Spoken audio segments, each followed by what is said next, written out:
भारतीय film industry को दर्जनों यादगार फिल्में देने वाले शहंशाह जज्बात दिलीप कुमार ने जिंदगी में बेशुमार कामयाबियां देखी और कई एजाजात अपने नाम किए।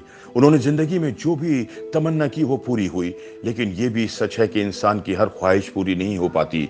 दिलीप कुमार की भी ऐसी एक ख्वाहिश थी जो पूरी ना हो पाई। वो चाहते थे कि इनका नाम बतौर हिदायतकार भी पर्दे पर जन्म लाए। दिलीप कुमार ने 1961 में फिल्म गंगा जमुना की फिल्मसाजी के दौरान हिदायतकारी भी की, लेकिन पर्दे पर इनकी जगह नितिन बोस का नाम दिया गया। मुख्तलिफ फिल्मों में काम करते हुए वो हिदायतकारों को मशवरा देते रहते थे कि कौन सा मंजर किस तरह अक्सबंद करना है, और कभी किसी ने इसे अपने काम में मुदाखलत भी तस्वुर नहीं किया। दिलीप कुमार ने अपने दिल में मचलने वाली हिदायतकारी की तमन्ना को 90 की दिहाई में हकीकत का रूप देने की ठानी। फिल्म की कहानी तो इनके जहन में बरसों से थी। जब भी फुर्सत मिली दिलीप साहब इसका स्क्रीन प्ले लिखने बैठ जाते। दिलीप ये बात प्रोड्यूसर सुधाकर बोकाडे के इल्म में लाए तो उन्होंने सोच लिया वो इस फिल्म पर सरमाया लगाएंगे, और ऐसा ही हुआ।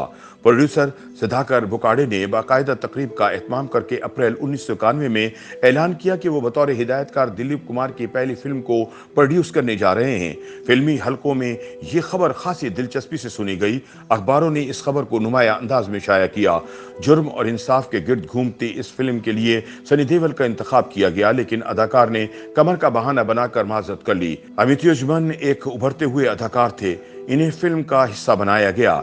कालंगा के दीगर अदाकारों में राज बब्बर, मीनाक्षी, शल्पा शकुर्द, अमजद खान और राज किरण शामिल थे। दिलीप ने फिल्म की मौसीकी के लिए कल्याण जी आनंद जी को चुना, जिन्होंने आनंद बख्शी के लिखे हुए बोलों पर गीत तख्लीक किए। दिलीप साहब डायरेक्शन ही नहीं, मौसीकी पर भी तवज्जो दे रहे थे। यही वजह थी कि बेशतर गीतों की धुनों में इनकी पसंद और नापसंद का खास ख्याल रखा गया। कई धुनों को दिलीप कुमार ने तब्दील कराया और इन्हें और ज्यादा मधुर बनाने में कोई कसर नहीं छोड़ी। बहरहाल तेजी के साथ फिल्म का आगाज होने के बाद धीरे धीरे ये तात्तुल का शिकार होने लगी। फिल्म के मरकजी किरदार राज किरण अचानक लापता हो गए। फिल्म ठप हो गई। कई बरसों बाद राज किरण अमेरिका के अस्पताल के बिस्तर पर पाए गए। इनके बारे में बताया गया कि वो जहनी तवाजुन खो बैठे हैं। इसी तरह अमजद खान अक्सबंदी के दौरान 27 जुलाई 1992 को चल बसे और इनका काम भी नामुकम्मल रह गया।